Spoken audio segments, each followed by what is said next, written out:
Azərbaycana qarşı hər hansı bir addım atanda ən azı 2 dəfə fikirləşməlidir. Buna görə fikirləşməlidir ki, İran daxilində bugün nə az nə çox 40 milyona yaxın soydaşımız yaşayır.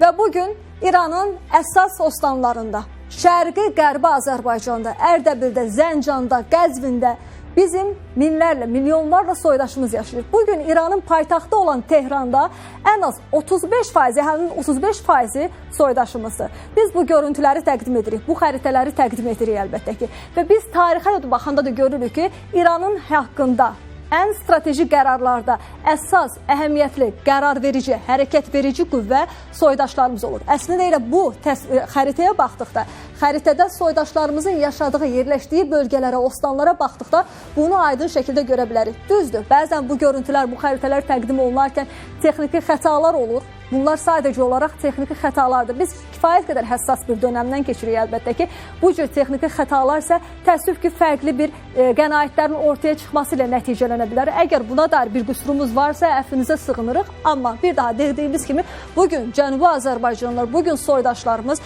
İranın əsas hərəkət verici qüvvəsidir. 40 milyona yaxın biz soydaşımızdan danışırıq. Bugün 40 milyona yaxın bu soydaşımız illərdir molla rejiminin təsiri altında olub.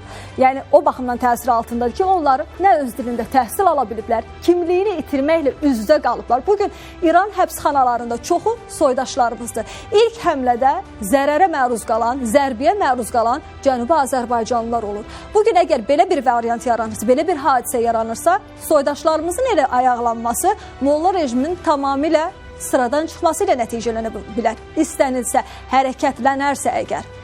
Biz bu faktı da unutmayaq.